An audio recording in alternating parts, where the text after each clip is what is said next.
Hi friends, இப்போ நம்ம வந்து ஒரு ப்ரைடல் ஃப்ளாருக்கு ஒரு க்ரீன் கோல்டன் ரோல் வந்து கட்ட போகிறோம். நாளைக்கு ஒரு ப்ரைட் இருக்குது, அதுக்காக தான் இதை வந்து ரெடி பண்ண போகிறோம். நம்ம இந்த மாதிரி கரெக்டாக பார்த்து நம்ம லெவல் கரெக்டாக நம்ம வந்து கட் பண்ணி எடுத்து வச்சுக்கணும். அப்போ தான் நம்ம வந்து கட்டி முடிக்கும்போது ஒரு லைன் அழகாக வரும்.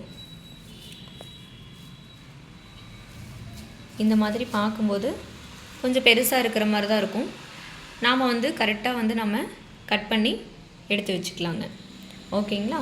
இப்போ இது எப்படி நம்ம இதையும் வந்து நம்ம கால் கட்டாக தான் கட்ட போகிறோம்.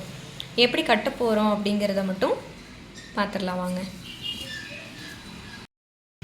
ஃப்ரெண்ட்ஸ், இப்போ வந்து நம்ம எல்லாமே நம்ம எடுத்து வச்சிட்டோம் ரெடியாக. இப்போ இதை வந்து நம்ம எப்படி கால் கட்ட போகிறோம் அப்படிங்கிறத மட்டும் பார்க்கலாம். நான் உங்களுக்கு கட்டி காட்டுறேன்.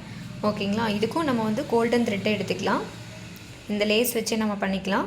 இந்த லேஸ் வைக்கும்போது என்ன ஆகும் அப்படின்னா, க்ரீன் வித் கோல்டன் பார்க்கவே எவ்வளோ காம்பினேஷன் அழகாக இருக்குதுன்னு பாருங்கள். இதுவே வந்து நம்ம நார்மல் த்ரெட்டு பூ கட்டுற நூல் அதுலேயுமே நம்ம கட்டலாம், பார்க்கவும் இன்னும் அழகாக இருக்கும். என்ன ப்ரைடுக்கு நம்ம வைக்கும்போது சாரீக்கு மேட்சாக கொஞ்சம் கான்ட்ராஸ்ட்டாக பார்க்கவே இன்னும் கொஞ்சம் நீட்னஸாக இருக்கும், லுக்கும் நல்லாயிருக்கும். நான் உங்களுக்கு இது எப்படி கட்டுறதுன்னு காட்டுறவாங்க. ஃப்ரெண்ட்ஸ், இப்போ நம்மளது கோல்டன் ரோல் ரெடி ஆயிடுச்சுங்க. இப்போது அது பார்க்கவே எவ்வளோ அழகாக இருக்குதுன்னு பாருங்கள், கான்ட்ராஸ்ட்டாக இருக்குது பாருங்கள். நம்ம இதுக்கு நம்ம கலர் ஸ்ப்ரே எதுவுமே பண்ண தேவையில்லை. அப்படியே நேச்சுரலாகவே நம்ம வந்து ப்ரைடுக்கு வந்து நம்ம வைக்கலாம்.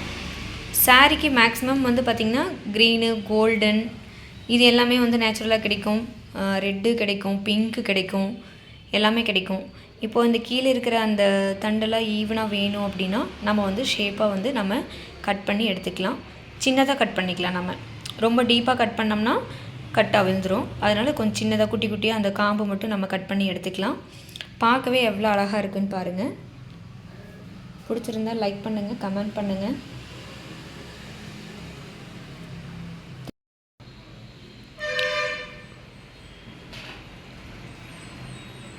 எப்படி இருக்குதுன்னு சொல்லுங்கள் ஃப்ரெண்ட்ஸ். காம்பினேஷன் அதாவது இது வந்து பார்த்திங்க அப்படின்னா பீட்ரூட் ரெட்டு வித் ப்ளஸ் வந்து கோல்டன் ரோலு ரெண்டையும் நம்ம வந்து ஜாயின் பண்ணி தான் நம்ம வந்து வைக்க போகிறோம். ஃபஸ்ட்டு நம்ம இதை வந்து வச்சுட்டு பேக் சைடு இதை வச்சோம் அப்படின்னா பார்க்கவே ரொம்ப அழகாக இருக்கும், நேச்சுரலாக இருக்கும். இப்போ எல்லாமே நேச்சுரலாக ஃப்ளார் தான் கேட்குறாங்க. ஆர்டிஃபிஷியல் ஃப்ளார் வந்து ரொம்ப கம்மியாகிடுச்சு. அப்போ இது வைக்கும்போது என்ன ஆகும் அப்படின்னா பார்க்கவே அவ்வளோ அழகாக இருக்குது. இது எவ்வளோ நேரம் ஆனாலும் நம்மளுக்கு வாடவும் செய்யாது, அப்படியே இருக்கும். உங்களுக்கு ஒரிஜினலாகவும் இருக்குது. எவ்வளோ நேரம் நம்ம வந்து மேக்கப் கலைக்க வரைக்குமே இந்த ஃப்ளார் வந்து அப்படியே இருக்குங்க. தேங்க்யூ.